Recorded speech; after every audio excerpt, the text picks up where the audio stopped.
Good morning, good afternoon, good evening, regardless of where you are. It's always a great time to learn and to have a conversation about the gospel and about spiritist teachings.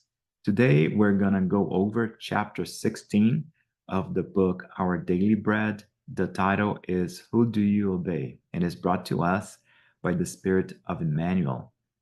But before we get there, I would like to thank Kardec Radio for the opportunity to bring to all of us programs like this one.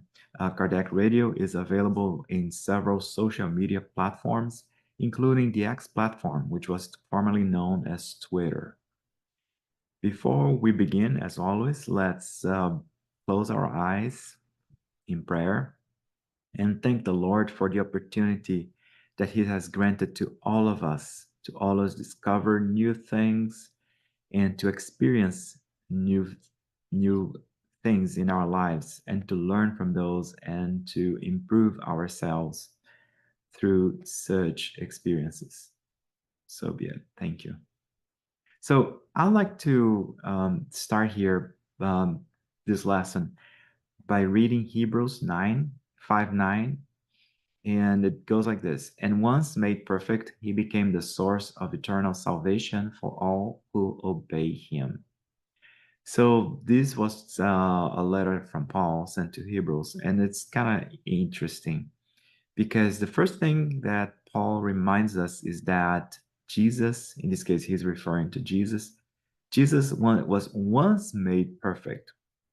So two things here. The first is that, of course, Jesus is perfect. Jesus is the most advanced spirit who has ever incarnated on earth. Jesus did not reincarnate on earth. He incarnated on earth because he only came to our planet in the physical body only once.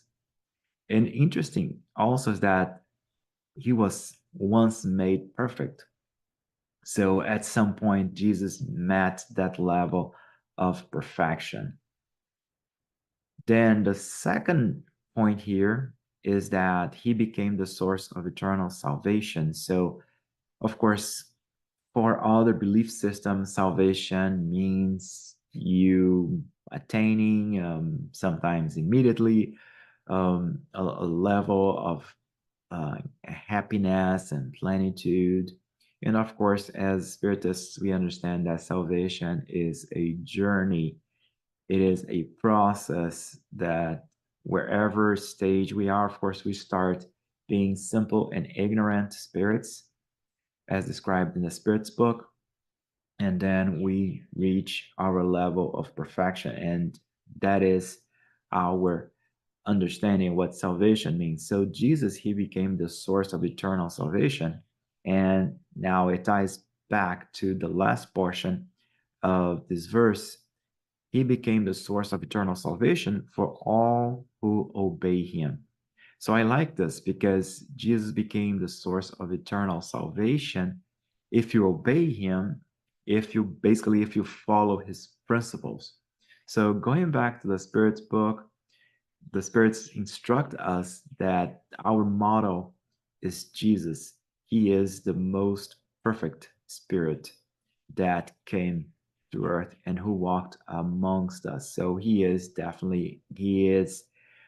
spirit, like that friendly big brother that we all need to look up to and follow his lead. Now, Emmanuel continues here explaining to us that every human being is obedient to someone or to something, which is very true because we're all in some sort of path. We're always following some sort of instructions or some sort of guideline. All of our lives, even the individual considers himself or herself to be completely free. He or she is not completely free. We all have our obligations, either those that are dictated by the laws of man, and I should say laws of humankind, um, and also the moral laws as well. So we're always obedient to something. And again, and that expands into our daily activities. Some of us have professional obligations and we're obedient to that. Some of us have household obligations and we are obedient to that as well. And some of us also have some legal obligations. Actually, all of us have legal obligations. There are obligations towards the government. So we're always obedient. All of us were obedient to someone. And of course, going here to someone or something, something would be again guidelines, laws, directions, and someone that would be referring to, in a case of a social hierarchy or professional hierarchy, someone that we report to. And here, Emmanuel continues his explanation, indicating that nobody remains without an objective. I like that because we all have our objectives when we reincarnate. We all have our quote unquote little our missions, according again to the Spirit's book. Some spirits they have some higher level, very intricate, very overarching, high impactful missions, such as the great scientists that come, the great philanthropists. So they all have these missions that affect so many people. But in general, we all have our missions that are at a smaller scale that impact ourselves, our loved ones, those around us. All of us have objectives when we reincarnate. And our greatest objective is to reach perfection. The law of progress is a law of nature. Everything in nature progresses, both in the physical realm, also in the moral and spiritual realm as well. So our main objective is to progress, and that's why we reincarnate again, based on the Spirit's book and also based on the Gospel according to Spiritism. Even, and then he continues, even rebellion submits itself to the correcting force of life. I like this one because even when we are rebellious, even if we we are astray from the path of what's good, then there are forces of life that submit us to go back. Of course, in case of our civil laws, in the case of the laws of man, and I use here the term man in general, meaning humankind. So whenever we transgress those laws, there is some kind of corrective action that needs to take. If we drive over the speed limit, we get a fine. If we do not pay our taxes, there is a penalty. So, and if we're late for whatever reason, a payment, there is a kind of a late fee. So, of course, those are very mundane, very material examples. But something similar applies to our lives as spirits as well. Whenever we are away from the straight path, from the path of righteousness, that means that the universe will conspire so that there's always consequences, of course, but there's a law of action reaction. There's always reactions to whatever we do. So through those reactions, which are not punishment, the concept of punishment is not a spiritist concept, but there is a reaction to all of our actions. So if our actions are positive, then the universe will provide us with a reaction that is positive. If our action is negative, it's immoral, then there's going to be consequences as well. And that's how we're kind of kept in the on our way to progression. Emmanuel continues here, indicating that man is obedient at all times. However, if he has not been able to define his own submission as a constructive virtue, it is generally due to being influenced by impulses of a lower nature, resisting the opportunity for his inner elevation. So it is interesting here that man is obedient at all times, and man here using general terms, right? Indicating as spirits, basically. And what that means again is that there are laws all around us. And but if we are not able to define how this submission can be constructive, it is not because the universe does not provide us with opportunities to do something good, something constructive. It is due to our own lower nature. According to the Spirit's book, again, the laws of nature are in our conscience, and we act in opposing to those laws based on our own inferior impulses, based on our own lower tendencies. So it is not that we are born to be immoral, it's not that we are destined to always be the way we are with our imperfections. No. But our mistakes, they stem from our imperfections, they stem from our lower nature. In the next paragraph, Emmanuel explains that he usually transforms the obedience that could save him into slavery that will condemn him. The Lord delineated the graduation of the path. He established the law of personal effort in the acquisition of the supreme values in life, and determined that man must accept this design in order to be truly free. However, man preferred to go along with his inferior condition and created his own imprisonment. The disciple must carefully examine the field in which he is to realize his own task. So, a lot of information here, definitely a mouthful here. But a lot of times we see these obligations that we have towards the universe, we see them as slavery.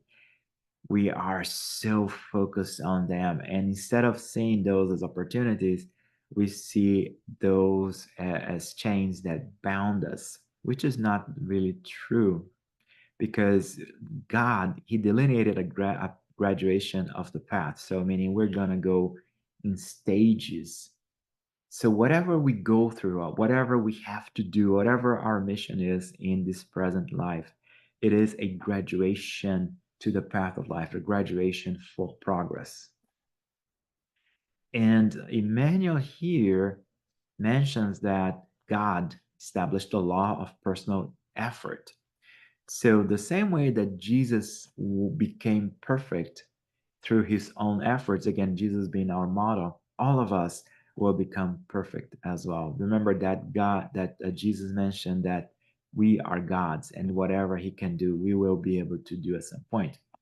So there is this personal effort. There is the universe. There's this concept of merit in the universe. No spirit is created initially in better than others. We all start as simple and ignorant spirits, and through the law of personal effort, we acquire the new values. We grow, and if we see this from this angle, as opposed to an angle of slavery, as opposed to the idea that, hey, I'm doing something, and I'm like obliged to do what's right, which is not true. There are again consequences if we go astray.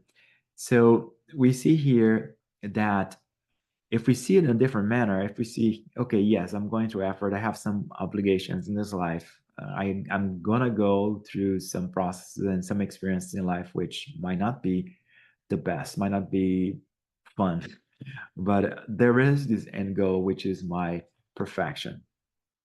So it's not that we're slaves, it's not that we're bound, it's not that we're here to suffer. Nobody came nobody reincarnated to suffer. We will go through suffering due to our own imperfections. But the end goal is to reach this higher level of happiness. And again, Emmanuel highlights again that, however, man preferred to go along his inferior condition and created his own imprisonment. Why? Because again, we create these situations due to our own actions. Again, through the law of action and reaction, we create these situations that impact us in a negative manner. So That's why we have to realize, we have to think, what are our obligations on earth? And we should not see again those obligations as an with an aspect of slavery, of an aspect of obligation in regard of being something that is boring, that we are forced to do. We're doing whatever experience we're going through life, there for our own betterment. So again, Emmanuel poses the question, who do you obey? Who do you obey? Do you perhaps first attend to your human vanities or to the opinions of others prior to observing the recommendations of the Divine Master? So, again, which choices are we going to make? Are we going to make choices that are in line with the expectations of a material and inferior world? Or are we going to take action that is in line with our betterment? So are we remain to be focused in our own vanities and our own pride? Are we also just are we going to be concerned or overly concerned about the opinions of those around us, who, by the way, in most cases are as inferior as we are? And also, we need to mention that that is in both realms. Those around us are both incarnate spirits and disincarnate spirits, but it doesn't matter. Those are always sending us ideas in different means. So is it what we're gonna do? Are we gonna be focused again in our inferior tendencies, or are we going to be following the recommendations of the Divine Master? Are we going to be following Jesus and his path into perfection?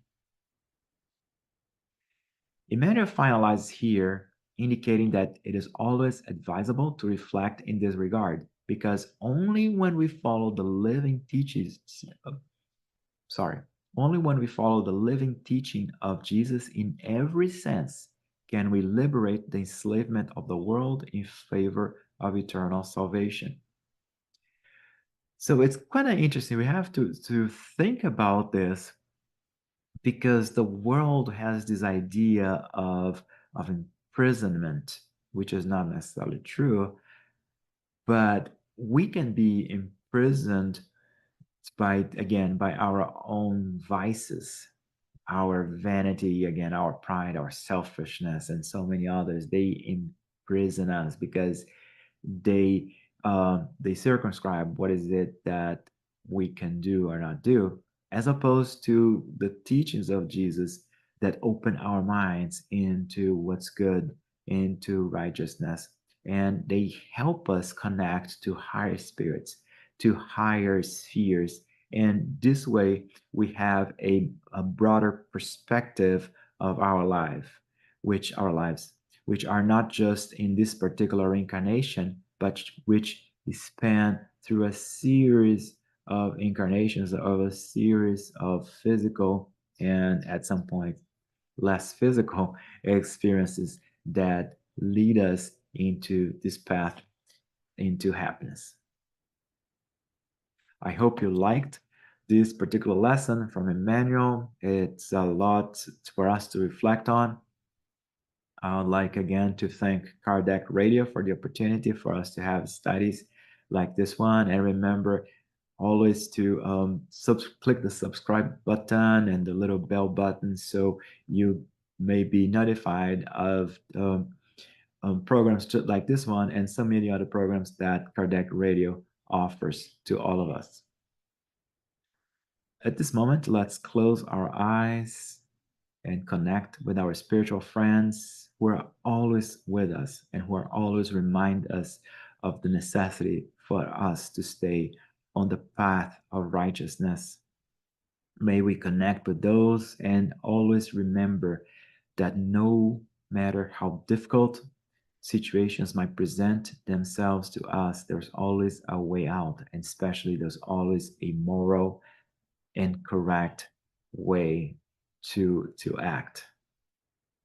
Thank you, Lord, for all the teachings that we receive. Give us strength in our lives, give us inspiration in our decisions, and help us be better today than yesterday, and tomorrow better than ever. So be it.